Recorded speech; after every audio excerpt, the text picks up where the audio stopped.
everyone. So I'm delighted today to have with me another special guest, all right? A very dynamic personality. And I'm sure you'll probably be able to sense that from our conversation today as it goes on. And just before I allow her to introduce herself to us, I wanted to say a very big thank you to everyone who's going to be joining us live today, and for everyone who's going to be watching the replay. Give us hashtag replay so that we can know that you joined later. If you have questions, drop it in the chat box. And if there's any question that you really want to ask her directly, I'm sure I will be a good messenger to deliver that message to her, and she will be delighted to give you, a response as well. She's very, very proactive, so I can guarantee you that your response will not take too long to come back. So what do we do on Thriving Stories? Thriving Stories is that time in the month where I have the privilege and the pleasure of having a guest share a story or their stories around an area or more in their lives where they've been thriving. And usually I would say that I have had amazing stories from my guests so far. And not because they had, something out of the world experience, but because we've been able to appreciate the seemingly little things that have happened in the lives of people, knowing that it can also impact others. And that's why I am very happy today to have with me Mrs. Azumme Oboro. Thank you, Azumme, for joining us today. Hi, hello everybody. Thanks for joining in. It's so good to be here. Hi, Buki. Hi. Thank you. Thank you. You too. Thank you. So Azumme has some things that I knew about her way back, but I'm not going to bank on that. I would still want her to tell us a bit about herself, all right? So Azumme, I want you to introduce yourself to us in a special way, right? Something that will be memorable. Leave us with a memorable, introduction about yourself. But as you round off, I want you to use 3 words to describe yourself. I'm going somewhere on that question, though. I want you to use 3 words to describe yourself. So let us meet you tonight. Okay, so hello everybody. Where I'm coming from, it's evening, so hi, good morning, afternoon. So I'm one of the few people in the world, I believe, that has been able to have more than one passion, one great passion, and to thrive in each of them. I'm an architect, a practicing architect. I love that profession. I'm passionate about it. And I'm a chef. I'm passionate about that. I love cooking. And the interesting thing is I can take my experiences from architecture and bring it into my cooking, and it works. Because as an architect, what do? You see a space, you create space, right? You fashion space, you form it, you basically construct, but you're constructing from the end up, the end up, and then you're also seeing the end from the beginning, right? And in my cooking, what I do is I basically deconstruct food. I take them apart, the ingredients, mostly regular meals, things that are everyday meals, and then I construct them, I put them back together in ways that are interesting, they're different, and are exciting. So Azumme puts on a lot of hats. I'm an architect, I'm a wife, I'm a mom, I'm a people lover, I'm an advocate for the girl child because I have daughters. I'm passionate about so many things. And you see all those hats I talk about, put them on, take them off, put them on, take them off, and I just juggle them all. So yeah, I hope that introduction is. Yeah, that is a fantastic introduction. That is a fantastic introduction, and I'll tell you why. So I had my mastermind group start the resource just this week. And when I was introducing myself as well, I was like, well, many people would say, oh, you're no longer practicing architecture, but I'm still doing architecture, because what I'm doing is helping people to take the brief of their goals and their dreams, and we're designing something that is not just functional, but also sustainable. So here you talk about architecture in the space of cooking. I'm like, I get you. That is amazing. I would never have connected architecture with cooking, but you did it so nicely. And that could also only come from a place of experience and ownership.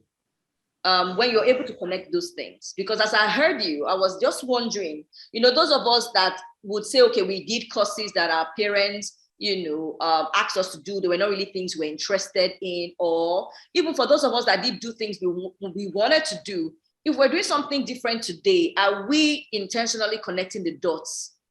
Because most times we say, oh, I learned something, I'm not using it today. What did I use that math formula for? I'm not using it today. But then there are some general concepts that like daily. Exactly. There are some general concepts that mark the things we studied in school that if we look closely, we will see that we are basically doing things along that line. That is a connection. Yes, there's a connection. My 3 words, right? I don't know. I find it so difficult because I kind of have a word for everything, feeling, emotion. I have a lot of words. So I think firstly, my first word would be I'm passionate.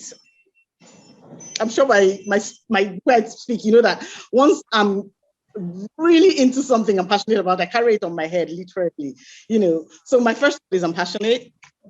My second word is I'm committed, right? If I decide on something, I'm going to follow through till the end, as far as it possibly can go. So I'm committed. I'm passionate. I'm committed. And now, what's my last word? I'm diligent. I can't decide between diligent and friendly, right? Because I have people tell me, Azumme, do you ever get angry? And I'm like, oh, you don't know, do you? Wow. So maybe I'll let you choose between being friendly and being diligent. Let's pick friendly, because diligence and commitment could kind of replace each other. So I'll pick friendly on that one, because it's something that I actually, attest to, knowing that we were in the same department in school. And many times when you come into the department, you're always so cheerful and you're always saying hi with your rosy cheeks, and you just roll yourself, up to your design table, and all that is always so interesting. And, I know that you have conversations with different people in the department. I've seen you do that. Of course, we've not seen live over like 10, 15 years now, if not more. But, yes.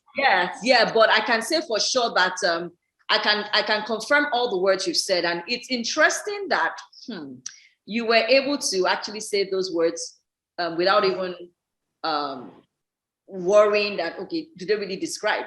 Because I think for many of us, we might not really have it that easy to describe ourselves in 3 words. For many of us, we might not really find it that easy, but you being able to do that says a lot about who you are, right? So I really applaud your level of awareness and everything. All right, so let's rewind a bit back to your childhood. Okay, maybe not just childhood, because childhood could also mean maybe the times you were in university. So when you look at the stages of life you've gone through, right? Pre-teens, when you were really young in elementary school, and when you got into secondary school, and also maybe when you got into the university. When you look at each of those times as a period in your life, which would you say was the most memorable, and what makes it so for you? Okay, interesting. Pre-teen, my teenage years when I was in secondary school, and then my university years, the most memorable. I think I will say the secondary school, and interestingly, I wouldn't have said my secondary school initially until maybe like 5 years ago. I reconnected with my secondary school friends, and I got to realize that there were so many things that I do in adulthood and even in my university years that were shaped in the secondary school, right? I wasn't conscious of it then. I wasn't conscious of it as it was happening, or even after, and I was still using those experiences and those perceptions, right? And then it turns out that it was my secondary school. So I would say positive, negative, I think it was the secondary school years. So wow. Wow, that's interesting. So that's interesting. But I know what it was like for me when my sets in secondary school we connected, and we recorded on WhatsApp. And for like days, it was back-to-back chat. And you will wake up and you will see almost 100, in fact, 100 plus chats. And you'll be wondering, what did I miss? Because we had not seen each other for a while. We reconnected on WhatsApp and everybody was like, and somebody would be like, do you remember when this happened? Do you remember when this happened? Do you remember when this happened? And I said, I remember that senior. I remember that event. Oh my goodness, this principal. So for me, the question I want to ask on that, because now you're seeing some things you picked up in that season of your life and you see that you're applying it today, you're using it somehow today, right? What incident would you say is top of mind for you? Okay, in secondary school, incidents, top of mind. Okay, there's this thing, I had this thing in university, right? I looked good, but I was really careful about how people saw me, right? I liked that your impression of me was created by me, right? I liked that your stories about me, I influenced them, okay? And I would say that went back to my secondary school, especially towards the end, right? There were times that I was friends with so many groups. I didn't have a particular group that I was friends with. Then I was someone that I don't record my conversations, and I'm passionate. So we're having this conversation and I'm in it and I'm just going full throttle, right? And I have this conversation here and I'm in another group and I have another conversation and I'm influenced by my feelings, right? I'm happy at the time I had this conversation and it was this topic. And I'm having this conversation in another group and perhaps I'm not so happy at that time. So I'm going to maybe flick off something that appeared important before, and there was, so I can't even remember exactly what happened, but there was, Azumme said this, Azumme said this, Azumme said this, and I was like, when did I see all this? And I couldn't put it all together. And at the time I said this and that, and everybody had a conversation, a different thing about me saying something about a particular topic. The things I had about that topic at that time didn't even tie into any of the other ones that put. That thing, Yeah.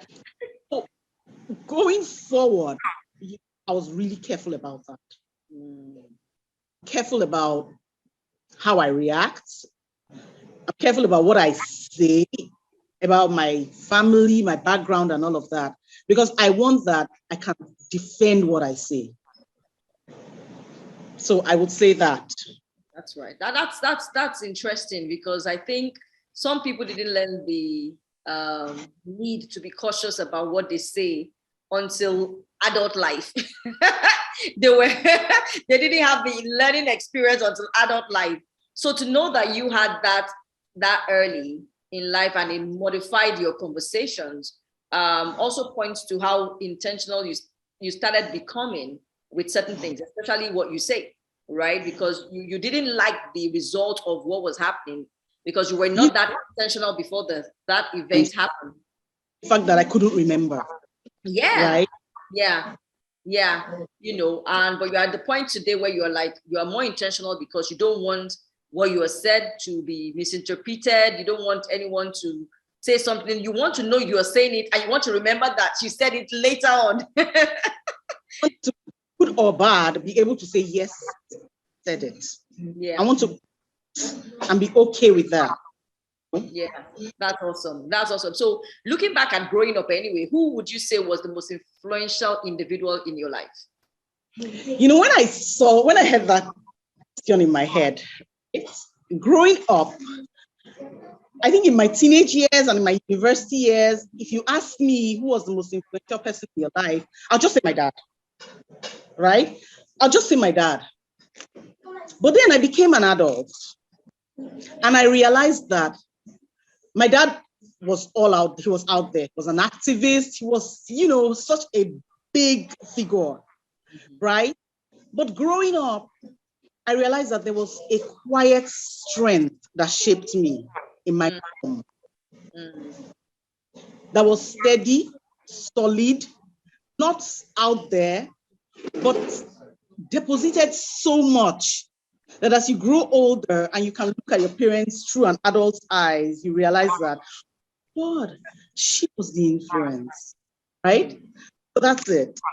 Wow. I would initially have that as my mom. Yes, I'm not surprised hearing that, because I know that you've made references to your dad in the past, and I know that hearing about your mom means that it was a new realization that, and I like the way you described it, saying that soft, calm, not, loud, steady, was also steady, And I think this is a key one for, we parents, if we really want to be that voice of influence in our children's life, to realize that we don't have to be the loud ones. It's not the loud ones that are the influence that might be making the biggest impact. For those of us that shout a lot, it might be that parent that just it might be that parent that just calls you and says, you know what you're doing is not good. That the child will remember years later. We that were making so much noise, they're like, please, please, mommy, or please, please, daddy, you have come again with your noise. So thank you for sharing that and dropping that with us.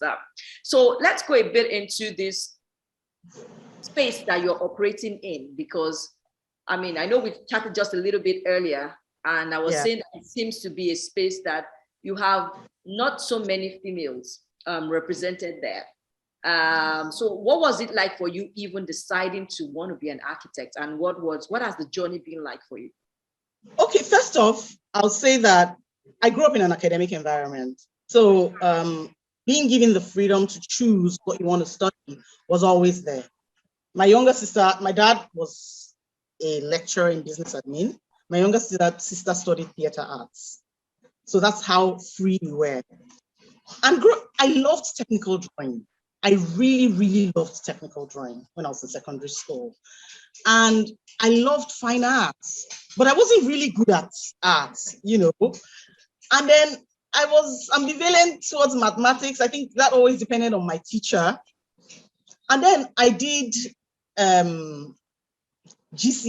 that GCE that you do in SS2, leading up to SS3. Yeah. I didn't read. I really didn't, And I did GCE, and I had an A in technical drawing. Wow. You have to carry stuff from one place. It's not in your school. It's people you never met before. And I had an A. And I sat back and I thought, you're really good at this. Because my teacher wasn't fantastic. He was old school. But I could see it, right? I could see it in buildings. I could see it in machines. I could see it in boxes. I got it. And I looked at, I passed a place and I see a building. I want to know how it is inside. I try from the windows outside to create what is inside. And it was just automatic architecture. And choosing architecture was a bit difficult because here I am growing up in a university environment. If I want to go to school, university, automatically, that's where I'm heading, right? But architecture was not in that university. It wasn't there. So I was the only child that had to leave home. Wow. Yeah. And I applaud my parents now that I'm a parent.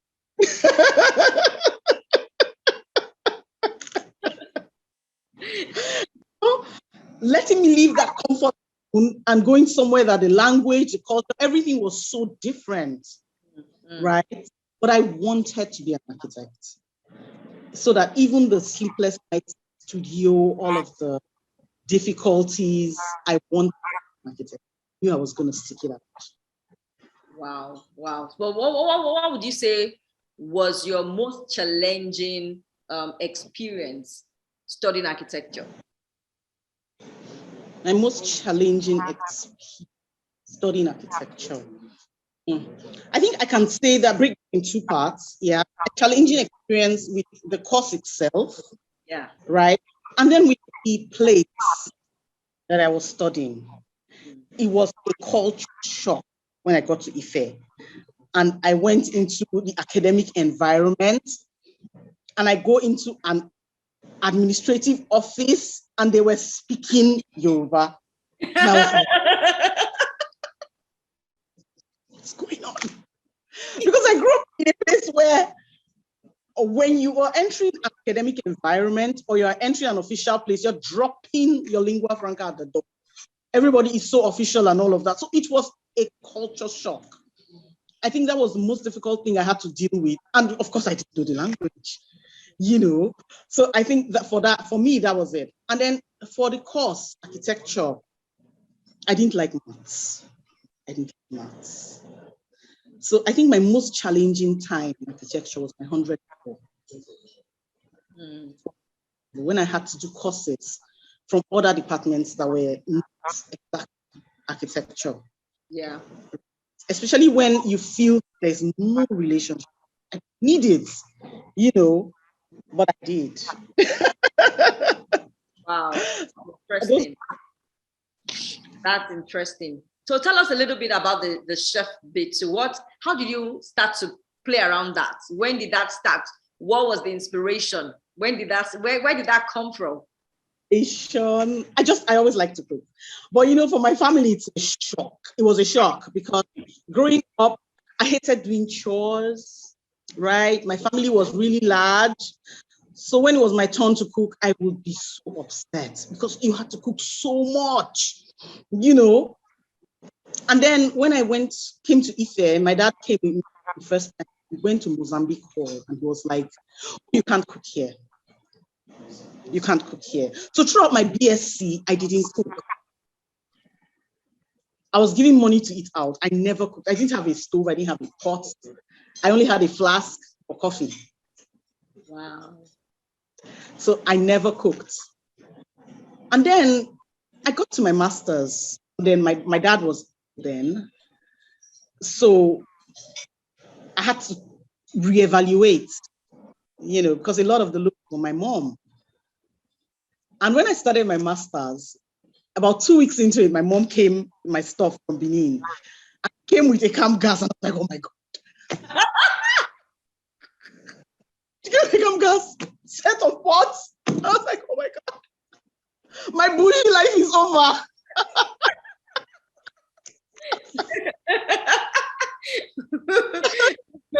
Oh yeah. I started cooking. I remember I had an Eba party, you know. Yeah, I started cooking and I enjoyed it so much because I didn't realize I was good at it.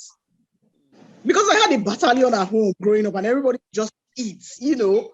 So I didn't realize I was good at it till I started cooking in school. And I was like, everybody has a party and everybody's eating rice. You know what? I'm going to have a party that there's Eba. And I made okra soup and made egusi soup. And people kept pouring in. When you come, I turn on the water heater, make more Eba. And I had friends around. And it just went on from there. Right? It just went on from there. Then when I had my first daughter and I started having family come in, people come and visit. You know how it is. Once a child comes, it's okay to now come and visit. So whenever anybody comes to visit, they ask me for the recipe of something I made. Right? Oh, can you write how did you make it? Can you write it for me? Can you write? And I had so many like that. You know, I would write and set aside. I would write, snap on the phones, copy, you know. And then I had my second daughter. I didn't have any help then. So I learned to do things really fast. Still meet up to the standard that I had set for myself. Wise. And because of some events that happened before my second daughter, I was at home. I was a stay-at-home mom then. You know, so I just realized that I had the flair for it. And then I started putting these recipes together. I love to cook, but I don't like managing people. So that meant it was not going to be easy for me to have a restaurant or anything like that. I just knew I couldn't do that. Then I thought, how do I share my recipe with people? How do I share my food with people? You know, you can't come to my home, but I can come to your home in a book. And that's how I wrote my books. Wow. Incredible.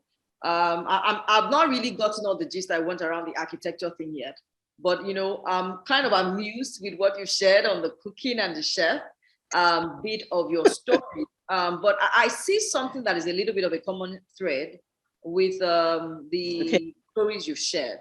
You said for the architecture, you didn't prepare for the TD exam per se. You didn't really study. But then when the result came out after the exam, you had an A, and then you told yourself you're good at this. And you know, like I said earlier, when you described yourself in 3 words, that is still something a lot of us haven't learned to tell ourselves when something goes well, you did well, or you're good at this. Because we are more critical of ourselves or judgmental of ourselves than we are to praise ourselves or to acknowledge what we're good at. And your being able to identify that helped you to choose architecture. Because if the voice that was louder for you in that season or stronger was more pointing towards the preference of an adult in your life who thought accounting would have been a good option for you, or public relations or something, you might have done something different. But yeah, but at least that voice you had acknowledging what you were strong in helped you to make a good decision. I like the fact that you also said the same thing about cooking. Because with the cooking, you discovered as well that you liked it. I know that I like to cook, but I'm not a fan of cooking for people. I mean, when I mean cooking for people, cooking large. I'm not a fan of cooking large.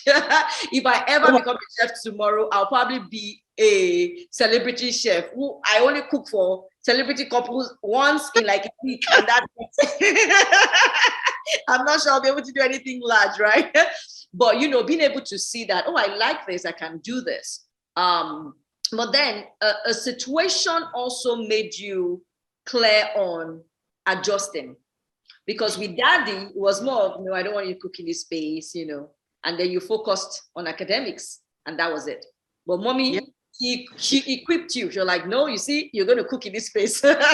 I know you have the capacity to cook, and she got you every resource. So which shows that having a supportive voice and having that connection to resources is a very key thing to thrive in. Because it's something that I have shared with people in the past, that when I did the session some weeks back and I talked about the 3 C's, one of them was connection to resources. Because you were connected to the resources. Because if you had to be borrowing a camp gas or pots every time you wanted to cook, you would have been frustrated. Need to buy food. I wouldn't have. You would have gone back to daddy's standard. You're like, you see, I will use all my allowance and eat, even if I'm not going to get a separate allowance for feeding. You know, that would have been the case. But you had that given to you. And maybe in our time, in this age, what many of us will be saying that we'll probably connect more with is having a platform, having a circle of friends, or a network of people around us who will help us to see that, oh, you can do this. I know you have the capacity to do this. You are doing it at home. You can do it. You can do it here too. You know, things like that is really very helpful. I like that.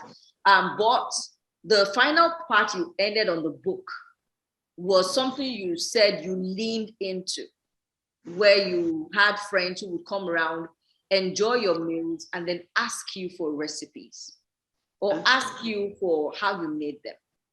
Yeah. And then you leaned into that inquiry to see how you could position. And it wasn't, you might not have seen the dots in that, but I see it as something that many of us need to do, because some people are at the stage where they're like, oh, I don't really know what I'm supposed to be doing. I don't really know. Meanwhile, they have a lot of people in their space asking them for certain things that they trivialize that. And yes, I'm good at that, but I mean, it's not really a big deal. But you took it as something that, oh, A came to see me 3 weeks ago, asked for the recipe on this thing. B came just last week, asked for this. I really liked, I would write it out. Exactly. I would write it out and just keep it aside. Because I'll tell myself, I don't want to forget to put this. I don't want to forget that. Let me just put that. It got to a point that when I make something that I like, I would write it out.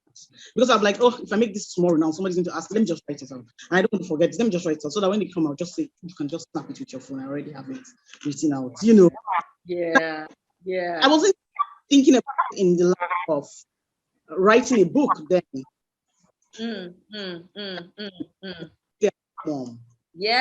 Yeah, interesting. So just because you were intentional to lean into the request, the demand, is like life makes a demand on what you have. the gift you have. And then you were able to say, if I can meet this need, I can package this need. That is incredible. That is incredible. I really like this. And I'm hoping that someone who has been confused about, oh, what should I do? How can I make money? What can I do? Can just say, what is it that people ask me a lot of that I have seen as that common thing in my life that doesn't really matter, because really that might be the... There are people like that. You want to do something and you call this person, you call that particular person, and the person doesn't realize that I keep being called by everybody for this, and I'm leaving money on the table. I need to monetize it. That is the key. That is the key. I really like that. I really like that. So for you though, when you talk about architecture for you today, what does your everyday look like? From start to finish, when you have a project, how does it look like for a female architect? Today, I work because architecture needs a lot of focus, right? So you start a design and you're working. You don't want to have to stop to go pick the kids from school. You don't want to stop to do lunch. You don't want to stop to make sure everybody does their homework. So when it is daytime, busy days, busy times, or when I have to fulfill orders for easy meals, I hardly do architecture. Right? So for today, my typical day, today I slept at about 2 a.m. because I was working. I have a project I need to deliver this week, so I was working, right? And then I woke up like 6, got my daughter ready for school, all the baking, because I have treats that people order. I have rainbow cookies, I have banana bread.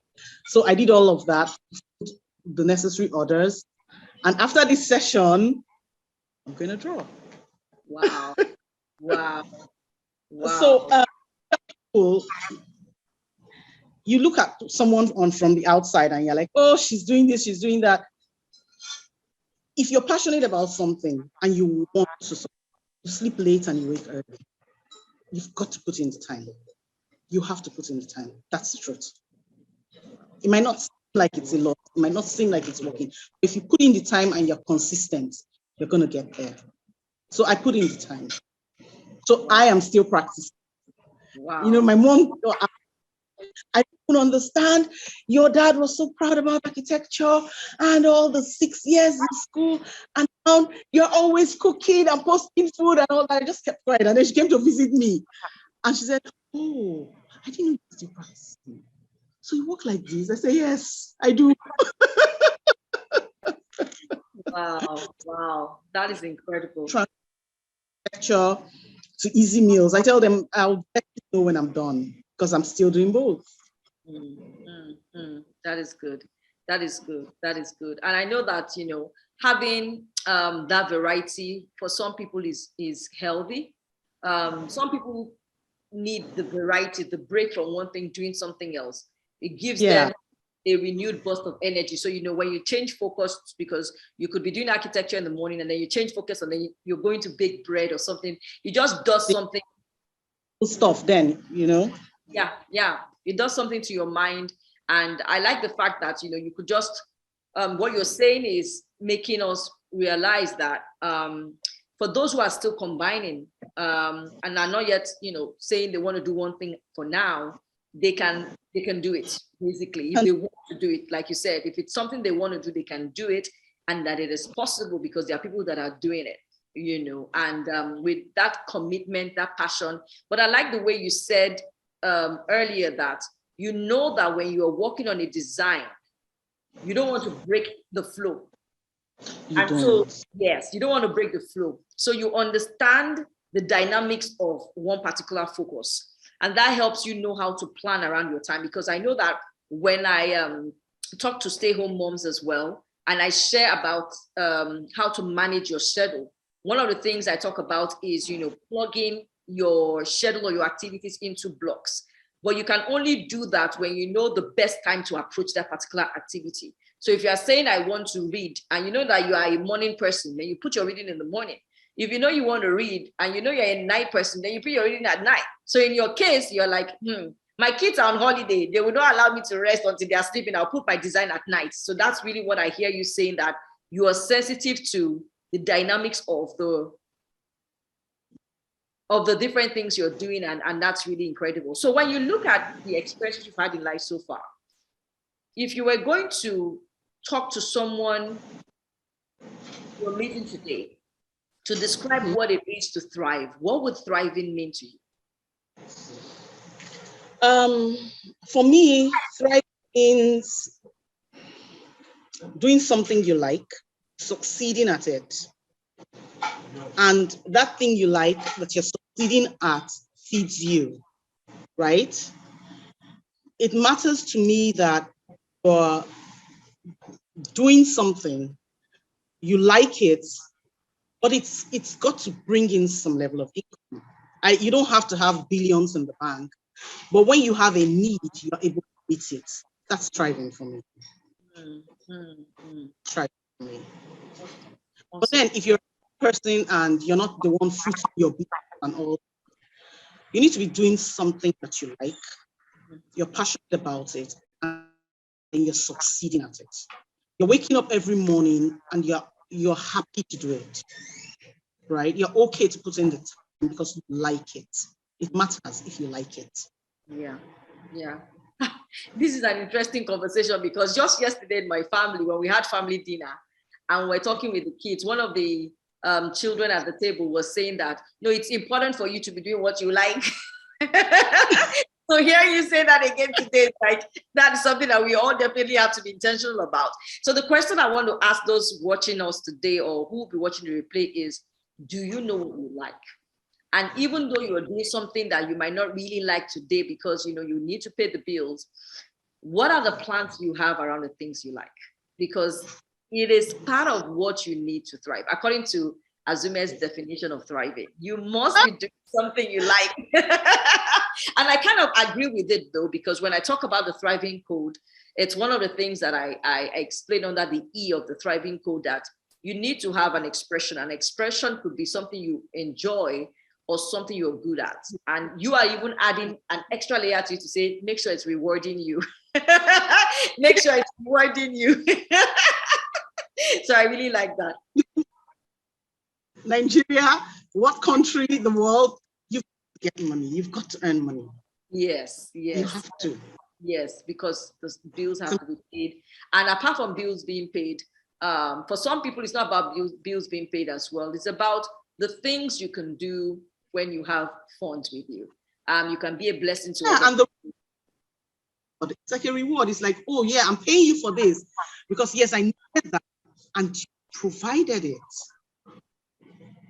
I remember the first time somebody told me he needed me because I create content, right, on Instagram for food brands. They send me their spices and all of that, and then I use them and then create content for them. I remember the first time somebody wanted to pay me for that, and I was like, oh my God, I can make money from this.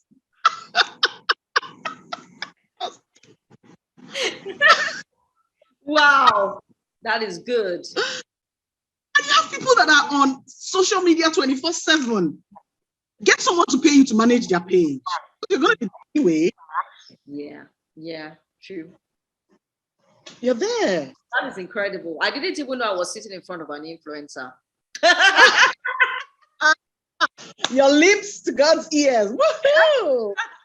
Incredible. Congratulations on that. So if you were going to give a tip to that girl child that is saying, oh, Auntie Azumme, I'm thinking about maybe engineering, or I'm thinking about being a pilot. We've seen some lady pilots in the recent times, especially in Nigeria. Or I want to be an architect like you are, or I just want to go straight to be a chef. What will be your encouraging words to such a person? Let me not use the word encouraging yet. What will be your words to such a person, a girl child that you're an advocate of? My words will be many. But I start with, this is really what you want to do. That's first. Secondly, do not apologize for being you, right? Do you, as long as nobody, do what pleases you, because if it pleases you, you're going to stick with a true thick thing and you're going to try them, right? And then the other thing I'm going to tell them is it's okay to fail, start again. It's okay to feel passionate about this today, to try it and realize that, oh, I'm not good at it. It's okay to love art enough to know that I can't be an artist, but I can own an art gallery, right? It's okay to want to be a chef and to try and to realize that, you know what, I'm not going to ever be a chef, but I can open a chain of restaurants and still have my hand in it, right? So do you, and do something you're passionate about that you can stick to. And don't ever apologize for being a girl. Because Incredible. Incredible.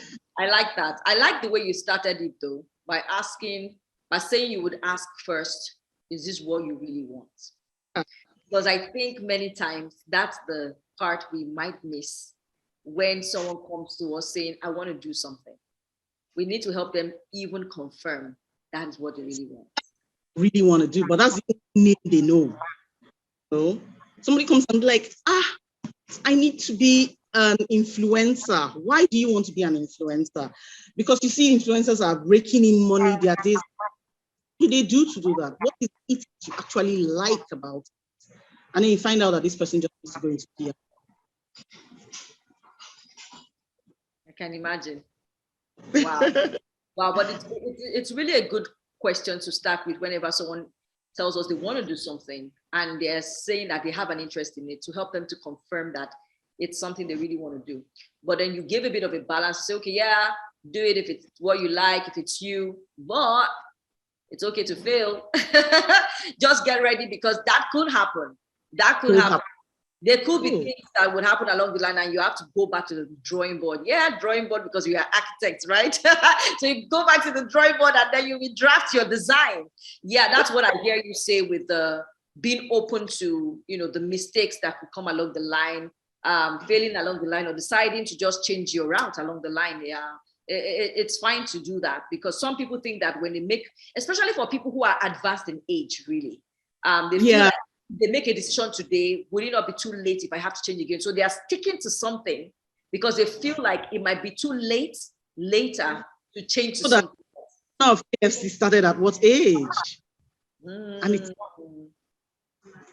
and he's made a big name and brand for himself, hasn't he? Okay, I just will be releasing you shortly, because I know it's late on your end and I know your kids will probably want you.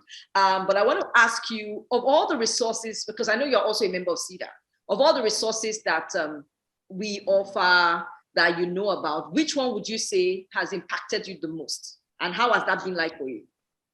Okay, so I go to your page on Facebook from time to time. I watch I like the group and the group Zoom and videos. Such a nice rapport, and forth. But I think what I like most in your resources are the podcasts, because I can listen to them on the go. I can plug it in my ear and I'm doing something else and it's there. Your voice is very soothing. I never knew that. Information there, it helps you see everyday decisions in a new light. It helps you understand that there is a pattern, there is a path.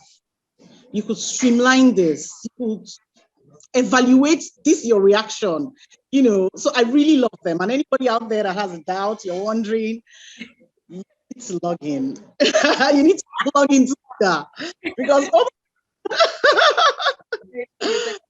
Thank you for that. All right, but we're not also going to release you until you tell us how we can key into the things you're doing. So we know for some of us, we probably can't afford you as an architect yet for the designs that we have and the construction we want to do, but we will definitely keep your name for that time when we're ready to build, design this edifice and all of that, right? So for the one that I know a lot of people can key in today, the books you've done, the recipes you have, tell us a little bit about the first one, and then how we can look into the ones you have at the moment. You know, when I wrote my first book, I had the recipes, I had my friends and family around for a holiday then. And then clear the whole dining. I say, because I can create the recipe in my head. I haven't tasted it, right? I've never cooked it, but I can tell you all the portions. And I'm like, okay, you, my younger sister, you're cooking this today. I need you to follow it exactly. Let's see how it tastes. And then it comes out perfectly. And then we clear the whole dining and then set it. And someone is standing on a chair. We're trying to get pictures. And that's how I did the first book. And when it was ready, you know, I told my husband, I was like, I don't know what to call it. I personally don't like my name on things. Azumme is no. He's really systematic in things. You know, he'll break it down. He was like, what do you want? And I was like, when I had my second daughter, I didn't have any help. And I needed to get the quality of food I liked out in the shortest possible time. So it needed to be easy. And he said, there you have it, easy meals. So we have our books. We have our books on seller.com. That's SELR.com. Just search for easy meals. And you can our loose recipes, log in, put them in your cart, have them, the e-copies, right? And then if you want the hard copies, just go to Easy Meals or go to Easy Meals. That's EASY, not EZY though. EASYMEALS.com. All my connection buttons are there. You can reach me anywhere. Awesome. I love that. I love the fact that you said that you even have e-copies, because remember I was like, hey, how am I going to get these recipes here where I am? But knowing that there are e-copies, oh my goodness. Coming out. I have volume 1 and 2. Volume 3 is coming out. I'm going to launch it on my birthday in July. Oh, awesome. That's good. Congratulations ahead of the launch. And please let us know of, the link. If there's going to be a virtual version of the launch, please share the link on Cedar. We would gladly connect, with you on that. And as soon as we're done with this, we're going to get the link from you and put it on the Cedar page for anyone who wants to reconnect with you and purchase the books. And I'm sure that with the summer holidays coming, I know that one of the things that we talked about at dinner yesterday, the kids were like, oh, they want to cook as part of the things that they'll be doing. Take turns per day. I was like, that's easy. Now that I have Easy Meals recipe book, okay, pick one page. Let's get you cooking. So we have an easy way out for the summer holidays. So if you're thinking about to engage your kids this break, and you're like, which recipe book can I use? Then we recommend this. And if you need the link, Cedar is the place to get the link. So we're going to drop the link. And then, of course, Azumme is on Instagram. Easy Meals is on Instagram. So we're going to drop all our links on the Facebook page. And I'm also going to drop, tag her as well. She's actually tagged on Instagram. So if you saw the flyer, just go have your enjoying moment with her going forward. But I can tell you that the feedback that we would have, we will gladly share our feedback going through the recipe. And yes, we would gladly share that. And I want to say thank you for being with us today. And my final draw out, because I know that there's a lot on the inside of you. I don't want to let you go without you telling us, giving us some final words today. So what would you want to leave us with today, just as we close in for the night? Before I leave you with anything, I need to thank you for bringing me to this platform and for letting me know it is relevant, my story matters, and my story can impact someone else, right? So what you're doing is fantastic. Thank you. I really appreciate that.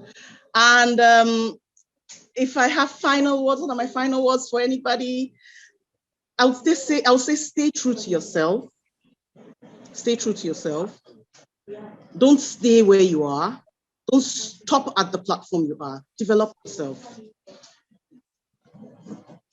I went to architecture school, right? I still do a lot of learning. On Easy Meals, as a chef, I learned so much. If you can't afford classes, go to Instagram, Facebook, follow pages. You can develop yourself. Don't stay stagnant, because you know what? The world will evolve and move on. So grow.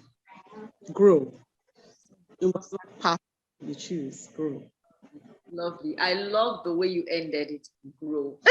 Because that's one of the key words in Cedar, in the polished lens, grow. I really like the way you said it, because if you do not grow and you're stagnant, the world will evolve, leaving you behind. So thank you so much. That is fantastic. Your story, I'm sure, will bless so many people. But thank you, Azumme, for joining us. Your story is indeed remarkable. Thank you for staying true to yourself, because there's nothing you said today that looked like you were trying to be, just to hype yourself. You were not in that space. You were just being your authentic self tonight, sharing your exact experience with us. And I appreciate you. Thank you so much. And thank you everyone for joining us in another session of Thriving Thursday. Today we had Azumme, architect and chef and book author. All right, recipes, right? She's the person to go to with us today. And we had a splendid time. And yes, we will see you again next week for another session of Thriving Thursday. Goodbye, everyone, and enjoy your weekend. Bye-bye. Thank you, Azumme. Bye.